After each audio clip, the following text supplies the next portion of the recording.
3 goals, 3 points. Let's go. Barca in the Europa League, Arsenal dropping points, Liverpool losing at the weekend to the bottom of the league for us. I don't know if they're bottom of the league, but it's been a good week. West Ham, come on baby, let's beat you. But XG, 3.10 United, 0-0-0 Sheriff. Didn't have a shot. Did not have a shot against the Sheriff. 75% possession, domination. Other positives, Rashford this season already has more goals than he had the whole of last season. That's progress in Rashford under Ten Hag. We've seen progress in Dalot under Ten Hag. Bruno the last 3-4 games, I think it's been really good progress. Lindelof's been solid. Maguire came on, solid. Luke Shaw, all of a sudden, back to his best. So much progress, so much positivity to talk about surrounding United. Playing good football, dominating the ball, domination football. We're unbeaten on our last 7 games. Every game Casemiro started, we haven't lost. We get to play this great style of football when Casemiro plays. We dominate games. But today we took our chances. It's the same as Ammonia when we won 1-0. But we took our chances. We got the 3 goals. Could have got 4 or 5 goals. I think we created 6 big chances that game. Absolutely dominant. Ronaldo missed a sitter, but so glad he got his goal because I thought Ronaldo was all right today. Rashford was a fantastic header by that Luke Shaw cross. Bruno, fantastic today. 3 big chances created. Them crosses from the right-hand side. Lovely crosses from Bruno. Unlucky not to get assist. He kind of got an assist for that last goal, but obviously that didn't happen. But we've got to talk about the guy, Alejandro Garnacho. We've got to talk about him. He was great. He was absolutely fantastic today, Garnacho. He was another level. I was really impressed with Garnacho today. And, you know, we've always wanted to see Garnacho play as an exciting player. But he got to the ball on that left-hand side and he just runs at players. I love Sancho. But with Jadon Sancho, I sit down. I'm like, Sancho, man, just take on your man. Just take on the player. And Sancho dribbles it slowly, then passes it back and nothing happens. Garnacho's ability to get the ball, take on players, get it from outside of the box to inside of the box, drive and run inside the box. It's something we don't really have at United. It's something we're massively lacking. And I've always said Garnacho's a raw talent. He's still very young. Keep him on the bench, see how he does.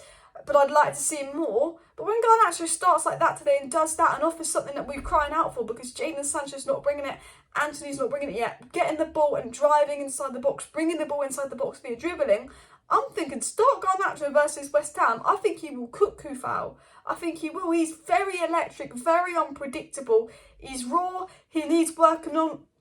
There'll be some decision-making issues. It'll be like when Rashford first came through. But there's a quality player in Garnacho. He didn't get a goal. He didn't get an assist. SofaScore score gave him a 6.7. But when you actually look at it deep, you know, look at this. Garnacho got 91% pass accuracy. 65 touches. A winger having 65 touches in a game. That's a lot. Like, that shows how involved he was. And we're crying out that Sancho's not been heavily involved in games. Sancho's not been awful, but he's not been involved. Garnacho's getting that involvement in. Maybe Sancho will look at that and go, that's what I need to do. 7 ground duels won as well. 3 dribbles completed, 1 key pass. Was a good game from Alejandro Garnacho. Really excited and I really want to see him start again versus West Ham. I think after that performance he deserves to start. And we all know there's a top player in Garnacho. We all know there's a top player in there. He was fantastic. We saw him in I saw him in the Youth Cup final. I'm sure a lot of you guys did as well. He was fantastic today. Like, my 3 standout players were Eriksen, Garnacho and Luke Shaw. And I did think Bruno was good. But for an 18-year-old, first start for United, really took his opportunity. Most exciting player going forward, and you've got to be happy with that. I want to talk about Donny as well. He was brilliant when he came on. But we have to talk about probably Eriksen, who you could say was man of the match today. 130 touches, completely controlled the game. No player had more touches than Christian Eriksen today. He made 6 key passes, 5 of which were in the first half. He got the 1 assist and 1 big chance created. His crossing today was absolutely brilliant. The low header was brilliant, but crosses were pinpoint from Eriksen. But that whole first half, Eriksen was creating so many chances that we just couldn't put away. It was a really good Eriksen, really making things happen. 130 touches, absolutely dominated the game, absolutely controlled the game.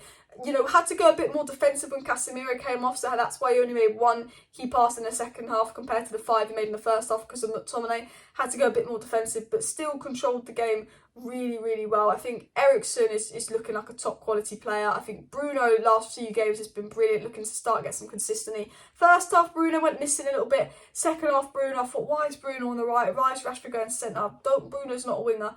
Bruno was brilliant on the right. Those crosses in from Bruno were fantastic. But talking about crosses, Luke Shaw could have got 2 assists today. 2 absolutely world-class crosses. Got an assist, obviously, for the Casemiro goal versus Chelsea. Luke Shaw's come on and he's been brilliant. I will big up Luke Shaw because I think he doesn't get the credit he deserves in this fan base. A lot of people don't like Luke Shaw because he's had 2 out of 7 seasons that were good.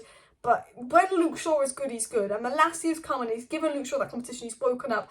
And Luke Shaw, last 7 games, has been fucking unbelievable. He's been absolutely unreal. I like Malassia. He went over at right back, did a solid job as well.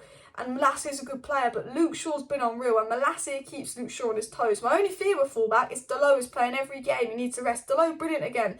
Dalot started the season poor, really improved, really building up consistency.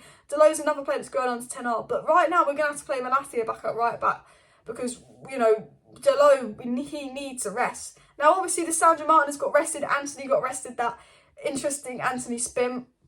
I would say this, and I did say this in my watch-along with Lissandro Martinez. He's so good. Lissandro Martinez and Casemiro I want to bring up because they've both been so consistently good. The last 7 games, Lissandro Martinez and Casemiro on the pitch are always stand-up players, always brilliant.